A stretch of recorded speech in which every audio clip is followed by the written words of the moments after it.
And lastly, real quick, do you think Eddie Hearn and Joshua overplayed their hands? And, what do you think they were thinking watching this great fight and seeing all the attention while they're on the sidelines?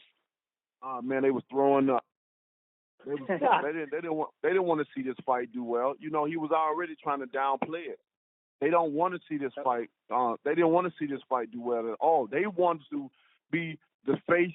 They want to be the global face of boxing, period. They don't want no one else to be equal to them or come past them. They want to be the main source that everyone goes to.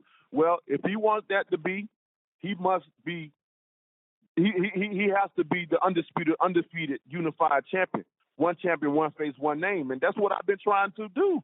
If they want to be singled out, then he got to obtain all the belts and he got to leave no doubts. He got to leave no fighters left out. But they didn't try to do that. They thought they were better than everyone, and now they can look amongst everyone else, talk about everybody except him. So it's a great thing going on. I don't care what they do. They can continue to fight the people they fight. Hey, if he's making so much money, then continue doing what you're doing. Don't worry about coming out now. You was already in hiding. Now you want to come out in hiding because nobody's not talking about you guys no more? I don't even want to answer no more questions about him. It ain't about him no more. It's long gone. And when they finally come around, enough talked about them. Enough talking about. I'm excited about Fury. I'm ready for Fury 2, and I can't wait. The fans got something to look forward to. They got something to talk about now, and I'm happy. Thank you. Thank you. Our next question will be coming from Bernard Fernandez with the Sweet Science. Please go ahead. Yeah, I have two questions. First one is, I guess, for Stephen and also for Deontay. Stephen, other fights, I'm thinking Money Mayweather and Conor McGregor, there was a lot of hype, a lot of insults that kind of created, interest in that fight. There was some of that before this fight. Now that these guys seem to respect each other so much, the lead into the second fight is not going to be the same. How does that alter the way that that this is hyped going in? Because they're not the same place that they were going into the first fight. Well, oh, you going first? I'll give it a shot, Deontay, and then you can you tell me you disagree.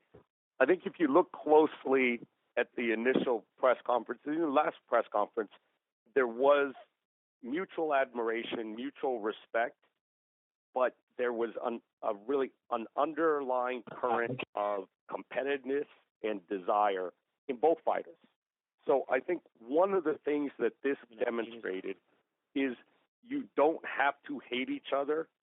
You don't want to have to literally cut the other person's heart out and say so to have a classic fight. You can respect your opponent and even maybe outside the ring like him and still put on one of the all-time fights of all time. So I think this one, I can kick my feet up, from here on forward on this fight because, how do you sell this fight? I pick a round, pick the 12th. That's the best marketing possible.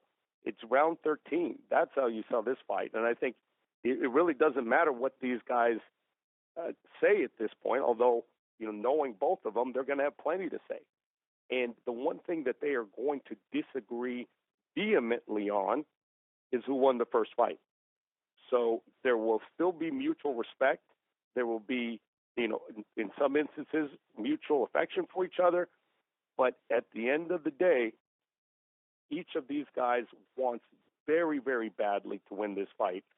And that is not lessened in any respect by the fact that they respect each other. Well said. Well said. I agree with everything Stephen said. Well said. Me and Fury both love this sport, and this sport is not all about hating each other. We don't have to hate each other to fight each other. I think people get it misconstrued when we do press conferences and you see guys yelling and maybe we'll put our hands on each other at times, but it's for the promotion of the fight, but that's also the emotions that comes out of us. And when it's time to perform on that night of the fight, we're going to get the fans what they want to see. We can put, true champions know how to put things aside. We put our emotions aside, how we feel about each other as men. But when we go in that ring, we have an obligation to fulfill. We have a promise to fulfill because we promised these people that we would give our best, we would give our all, and that's what you don't have to question the best if they're going to give it their all just because they got mutual respect. You're supposed a true champion know how to love a fighter and can still go in there and beat and still go in there and fight a fighter. My dad used to say all the time, I whoop you because I love you. And it's gonna be the same thing. We whoop each other because we love each other, and we do it for the love of this sport. That's what it's all based about. So it ain't no doubt in my mind, nor would it be a doubt in Fury's mind that when the second time come around, it's gonna be a lot of intensity. It's gonna be a lot to say still. It's gonna be like probably the first promotion, although we're not gonna have to do as much. But there's so many opinions, there's so many mixed emotions surrounded by the first fight that is gonna bring something out of us to be able to just prove a point. The second fight is all about proving a point. Who won the first fight? And that's enough said right there. That's enough right there to get you excited, to get you motivated as the fighter that's going to be performing on that night to see this. We're still going to work our ass off in the gym. We're still going to give y'all the best fight y'all ever seen. You think the first was something? Oh, my God. I can't wait for the second one. It might be a trilogy if it go good as the first. But to hear it from me, you're going to get the best of Deontay Wilder. You ain't never seen me in no boring fight. And you're going to continue. As long as I'm a champion, you're going to continue to see me fight as a champion. One thing I want to jump on what Steven said a second ago, because I've been having a recurring thought in my head since Saturday night about the commercial for the next fight. Sometimes truth is stranger than fiction. And when Deontay landed that shot in the 12th round, it was pretty much, I would think most people in the arena would agree, one of the more devastating shots you've seen landed.